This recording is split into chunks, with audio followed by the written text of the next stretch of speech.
A matéria aí, vamos lá. Nossa base, galera. Olha pra cá. Já pegando pesado, já entrando aqui. Presta atenção nos detalhes. A gente vai entrar aqui para fazer nossa pequena base nesse primeiro momento. Eu vou falar aqui da estrutura do Estado. Nós vamos começar o nosso estudo de Direito Constitucional com a figura do Estado. O Estado que eu falo é Estado República Federativa do Brasil. Não é Estado Rio de Janeiro, São Paulo.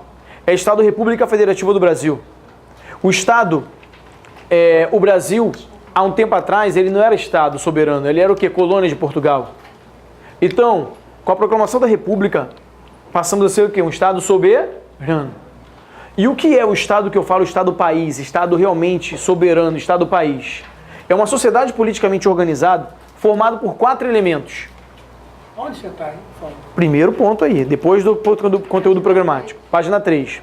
Formada por um povo, fixada em um território, com o poder soberano e tendo a finalidade o bem comum da sociedade. Então a gente está falando de quem? Da República Federativa do Brasil, do Estado como um todo. O Estado, pessoal, ele é formado por 4 elementos. Primeiro elemento humano, povo, são os nacionais. São aqueles que têm um vínculo jurídico-político com o Estado, a gente vai ver. Todo mundo que está no nosso território faz parte do povo brasileiro? Não. Brasileiros. Aqueles que têm um vínculo jurídico-político com o Estado. Primeiro elemento do Estado. Fixado em um território. Elemento o quê? Elemento geográfico, é o território. É a área sobre a qual o Estado vai exercer o terceiro elemento. Elemento chamado o quê? Político. Em administrativo, você vai ver que esse elemento é chamado de poder soberano. Governo soberano. Poder soberano. Poder soberano. Elemento político é o quê? A soberania. Essa soberania, ela será exercida pelos poderes. Poder judiciário, poder executivo e poder o quê? Poder legislativo. Poder judiciário, poder executivo e legislativo. A soberania do Estado, ela é exercida através desses poderes. Nós vamos ver isso. E por fim, nós temos um elemento contemporâneo, que nem sempre aparece nos livros. É um elemento chamado elemento teleológico. Elemento teleológico. Que elemento é esse, gente? Finalidade.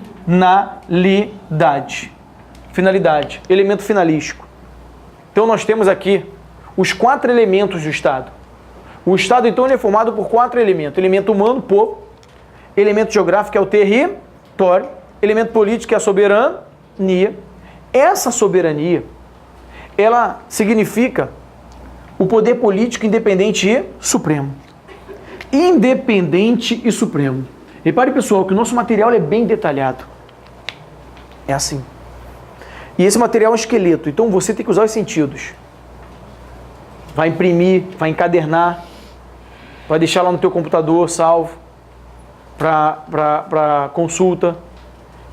Trabalha os seus sentidos. Se você é aquele aluno visual, olhe para os movimentos, para as cores, faz com que você memorize, é verdade. Isso ajuda e como? Se você é aquele aluno auditivo, grave, está no trânsito, está no engarrafamento, está escutando alguns pontos, ficou indeciso em algum ponto, você volta e escuta aquele pedaço. Se você é aluno sinestésico, o aluno Chico Xavier, já viu o professor falando, cara... Escreva, porque é assim que a tua mente trabalha. Escreva, porque é assim que você vai memorizar. É assim. Então aproveite os sentidos, tem que sentir. É assim que você memoriza, parece besteira. Olha só, parece besteira, mas funciona. Diz pra mim, eu duvido. Você foi fazer alguma prova, quem está estudando já, vê se caiu uma questão e você lembrava a cor, a letra que você escreveu, o negócio que você grifou a cor. Isso não sou eu que estou falando. Então isso funciona. A gente tem que usar isso para a gente acertar, pô. Que a gente tem que trazer à tona e apertar o gatilho mental na hora da prova para trazer o que você sabe à tona. E é isso que tem que acontecer. Então aproveite os sentidos. Soberania significa o poder independente e supremo. Independente porque no âmbito internacional não está subordinado a ninguém. Foi? Desligou? Acho que sim. Então, não tem problema não. Então, independente porque não está subordinado a ninguém, não está funcionando. Ah, tá. Só mais um pouquinho, não. Então, independente, não está subordinado a ninguém. A gente vai ver a relação de igualdade, princípios fundamentais, relações internacionais. Supremo porque internamente possui poder de império, o poder de exercer a força, se for o caso, para alcançar o quê? O bem comum da sociedade, que elemento o quê? Teleológico, a finalidade. Então esses são os elementos do Estado. De forma rápida, só para a gente fazer nossa base. Todo Estado, ele é organizado por normas. É aí que nasce o direito. O direito ele vem para garantir e organizar essa vida em sociedade. Sim. Limitando a relação entre as pessoas. O direito ele vem estabelecido em normas. Mas que normas são essas? Porque existem vários tipos de normas. Normas maternas, normas empresariais, normas paternas. Mas quais são as normas que vão nos obrigar a fazer ou deixar de fazer alguma coisa? São as chamadas o quê? Normas jurídicas. E as normas jurídicas são aquelas normas emanadas pelo... Então, em suma, o direito é o conjunto de normas emanadas pelo Estado, ou seja, as normas para viabilizar essa vida em sociedade, regulando o quê? As relações entre Estado e particular, relação chamada o quê? Vertical, e relações entre particulares. Relação o quê? Horizontal. Então, na verdade, a primeira questão já está aqui. Existem dois tipos de relações jurídicas. Uma relação chamada vertical e uma relação chamada o quê? Horizontal. E os direitos fundamentais deverão ser respeitados em ambas as relações. Primeira questão. A gente vai ver isso agora que é em 2016. Até uma máxima que fala que não há sociedade sem direito, nem direito sem sociedade. Só para você lembrar desse dispositivo. Perfeito? Teleológico é só a finalidade do Estado, que é alcançar o bem comum de sociedade.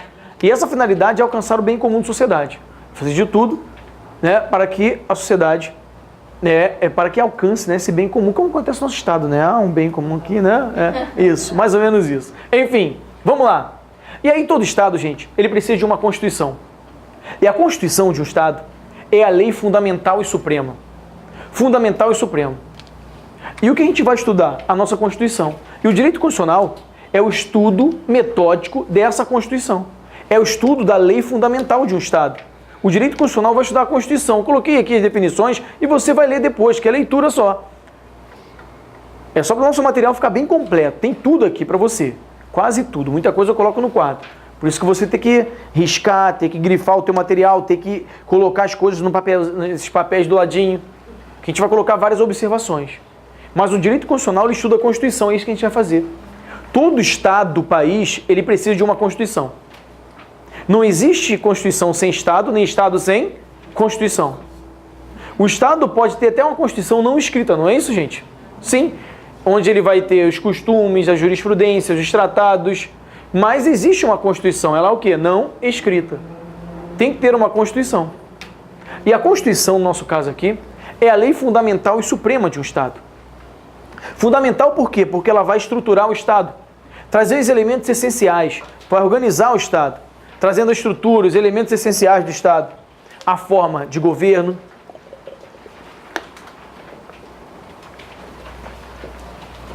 a formação dos poderes, a limitação dos poderes públicos, sim, a limitação dos poderes, os direitos e garantias individuais, a repartição de competências nós vamos estudar.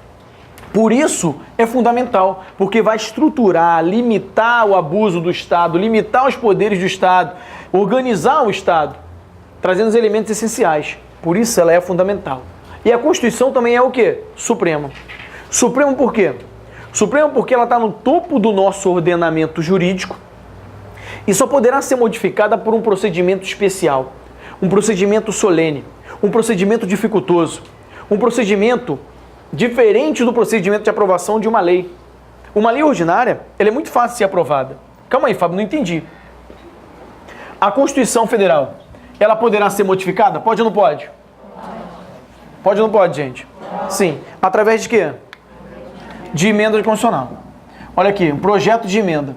O projeto de emenda à Constituição vai ter que ser aprovado nas duas casas do Congresso Nacional.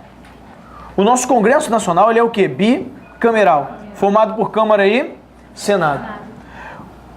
A emenda constitucional, ela vai ter que passar nas duas casas do Congresso em 2 turnos de votação por 3 vai ter que ser aprovada por 3/5 dos votos dos respectivos membros. 3/5. Então, o nosso Congresso ele é bicameral. Vamos imaginar que ela entrou aqui, iniciou na Câmara. Primeiro turno, 3/5. Foi aprovado o segundo turno, 3/5. Vai para onde? Senado. Primeiro turno, 3/5. Segundo turno, 3/5. Vai ser aprovada uma emenda. Depois de aprovada, ela vai ser o quê? Essa promulgação, ela será feita por quem, gente? Promulgação será feita pelo presidente? Não! Cai direto, né? É isso aí. Quem promulga a PEC são as mesas. Mesas da Câmara e mesas do Senado. Mesas da Câmara e do Senado. Então, o projeto de emenda, já para você fixar aqui, porque a gente vai ver isso depois, mas o projeto de emenda à Constituição será promulgado pelas mesas da Câmara e do Senado. É fácil aprovar uma emenda, gente? É um procedimento o quê? Especial, solene, dificultoso. Um procedimento diferenciado. Um procedimento diferente do procedimento de aprovação o quê? De uma lei ordinária. Olha aqui, ó. Uma lei ordinária, uma lei comum, ela vai ser aprovada nas duas casas do Congresso Nacional, sim, também. Mas em um único turno por maioria o quê? Maioria relativa, chamada maioria o quê? Simples.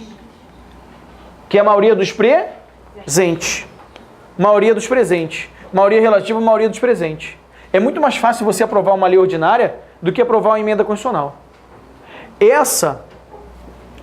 Esse dispositivo, esse procedimento dificultoso, esse procedimento especial é base para o controle de constitucionalidade. Porque só haverá controle de constitucionalidade diante de uma Constituição o quê? Rígida. E o procedimento especial solene dá uma característica para a nossa Constituição. Que característica é essa? A rigidez constitucional. Então a Constituição é rígida, memorize, por conta do procedimento o quê?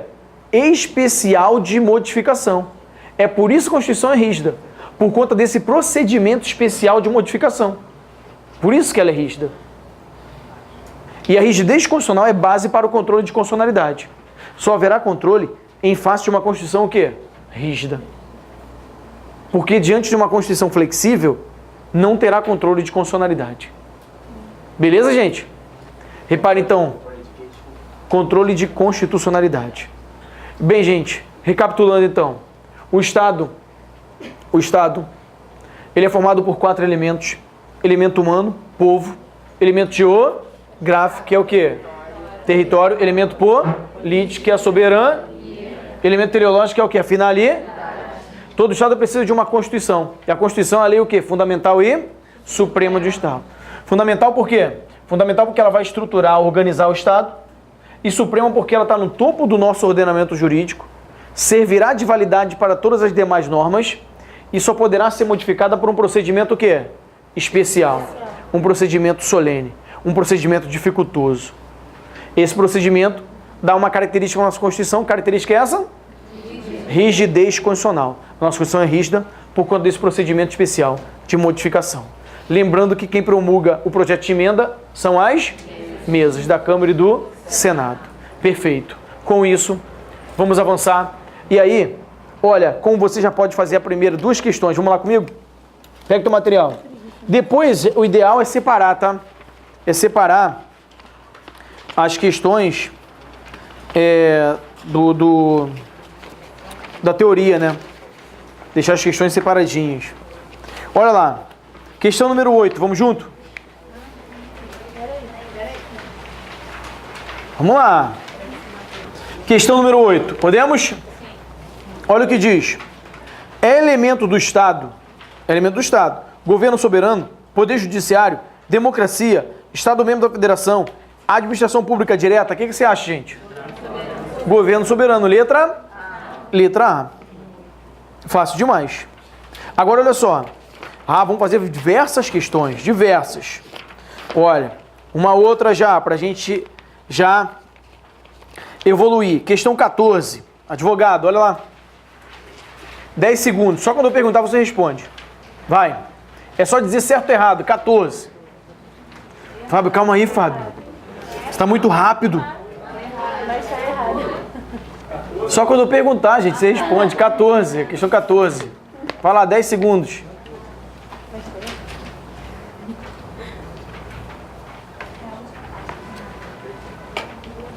Certo ou errado, gente? Errado. Questão 14, errado, olha o que diz. A Constituição é do tipo semi-rígida. Está errado aí? A nossa Constituição é o quê? Rígida. Aí ela fala, pois prevê determinados tipos de normas que não podem ser alteradas, as chamadas cláusulas pétreas. Olha só, eu vou repetir fazendo uma outra questão. Responde para mim. A Constituição é do tipo rígida, pois prevê determinados tipos de normas que não podem ser alteradas, as chamadas cláusulas pétreas. Certo ou errado? Certo ou errado? Cuidado! Essa não é a justificativa. Ele vai te dar a justificativa, ele vai te dar uma situação certa e uma justificativa errada para você cair. E cair na caixa de banana. A Constituição é rígida? Sim. Mas é por causa disso? Não. Ela é rígida por conta do quê? Do seu procedimento especial de modificação. De alteração. Então a Constituição é rígida por conta do procedimento especial de alteração, de modificação. E não porque tem cláusula pétrea. Mas existe uma outra classificação. Coloque aí, já vá anotando. A Constituição também pode ser chamada de quê? Super rígida. Super rígida. Por quê? Porque nós temos dentro da Constituição, a gente vai ver daqui a pouquinho, as chamadas cláusulas pétreas. Cláusulas de pedra, cláusulas pétreas. E aí, alguns autores vão falar isso, que além desse procedimento especial de modificação, nós temos as cláusulas pétreas. Por isso a Constituição seria chamada de quê? Super rígida. Super rígida, por conta das cláusulas pétreas. Mas se vier numa prova que ela é super rígida... Não pode vir super rígida e rígida. Ou vai vir uma ou outra. Entendeu? A não ser se ele citar o autor. Beleza? Se é super rígida ou super rígida? As duas. É rígida, como característica geral, é o que cai em prova, geralmente. Tá? José Afonso da Silva fala que ela é super... Alexandre de Moraes. Super rígida. Por conta das cláusulas pétreas. Que além de ter o procedimento especial, existem as cláusulas pétreas. Por isso ela seria o quê? Super rígida. Já caiu em concurso? Já. Mas, professor... Geralmente cai rígida. Não, mas quando vier dizendo que ela é super rígida, tem que trazer essas duas justificativas, porque além... A princípio, sim. É isso aí. Se vier dizendo só por causa das cláusulas pétreas... Aí vai depender da questão. Vai depender da questão. Beleza? A princípio tá errado. Então, super rígida por quê, gente? Porque além do procedimento especial, ainda tem o quê? As cláusulas? É uma outra classificação que já caiu, mas geralmente não cai. Geralmente cai o quê? Rígida. É o que você tem que memorizar. Tudo bem? Beleza. Matamos as duas questões. Vamos em frente. Vamos lá. Tá acabando. Vamos lá, gente. Vamos lá. Até aí tá legal, pessoal? Vamos lá. Olha. Bem, tá acabando aí também, tá? Agora nós vamos entrar no nosso ordenamento jurídico, beleza? Não vai sentar, não? Fica em pé. Claro que tem lugar aqui, ó. Tem lugar ali. Quer ficar aqui pertinho de mim, não? Então vamos lá. Olha, agora nós vamos entrar na nossa pirâmide hierárquica. Ou seja, nosso ordenamento jurídico brasileiro, tá? Eu já vi aí uma situação do nosso slide e eu vou trocar isso aqui, tá? Porque ficou lá em cima. Aí, às vezes, dependendo da xerox, não sai esse ponto ali. Alguns pontos não saíram, você vai tirar uma foto depois. Mas o nosso ordenamento jurídico, ele é formado por uma pirâmide. A famosa pirâmide de Kelsen. Cujo topo a gente encontra quem? A Constituição, não é isso, gente? Então, olha só. Olha para cá. A nossa Constituição, então, ela é formada por uma pirâmide. Vamos lá. Nossa pirâmide de Kelsen. Olha para cá, gente. Kelsen, não tem problema, tá? Cujo topo encontramos quem? A Constituição Federal. A Lei das Leis. A Igreja Carta. Está lá no topo da nossa Constituição. Abaixo nós vamos encontrar as chamadas normas infraconstitucionais. Ou seja, estão abaixo da Constituição. Dentro dessas normas infraconstitucionais, vamos encontrar as chamadas normas legais. As normas legais são chamadas de normas o quê? Primárias. As normas primárias são aquelas que estão lá no artigo 59. Aquelas que aparecem lá no artigo 59. Leis complementares, leis ordinárias, leis delegadas, medidas provisórias, decretos legislativos, resoluções e até o próprio decreto autônomo do presidente, que está lá no artigo 84, inciso 6. Esse decreto autônomo do presidente é considerado uma norma legal. Ou seja, essas normas podem inovar o nosso ordenamento jurídico, trazendo novos direitos, novas obrigações. Então, são chamadas de normas primárias. E essas normas primárias vão buscar fundamento de validade aonde, gente? Não é à toa que se uma norma dessa violar a Constituição, ela será declarada o quê, gente? Porque ela tem que estar de acordo com o texto constitucional. Abaixo vamos encontrar as chamadas normas infralegais. Infralegais. Abaixo das legais. Se essas são primárias, essas que são o quê? Secundárias. Elas só vão servir para dar executoriedade às normas legais.